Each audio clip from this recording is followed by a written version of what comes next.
Naghahanda ka ba para sa iyong DFA passport appointment? Narito ang mga dapat mong malaman tungkol sa wastong pananamit. Una, tandaan na mayroong mahigpit na dress code ang DFA. Mahalaga na sundin ang mga gabay na ito upang maiwasan ang anumang problema sa iyong appointment. Iwasan ang pagsusuot ng mga revealing outfits tulad ng mga sleeveless tops, plunging necklines, spaghetti straps, halter tops, tube tops, at miniskirts. Hindi ito pinapayagan. Mas mainam ang pagsusuot ng closed shoes kaysa tsinelas at sandals, so make sure to wear appropriate footwear. Panatilihing light at natural ang iyong makeup.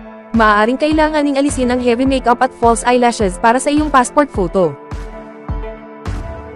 Tandaan na alisin ang anumang accessories tulad ng mga kwintas, hikaw, piercings, pati na rin ang salamin at colored contact lenses para sa iyong passport photo.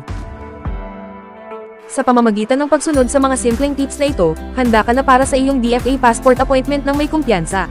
I hope you found this information helpful. Huwag kalimutang mag-like, mag-share, at mag-subscribe. Hanggang sa susunod na pagkakataon. Thanks for watching.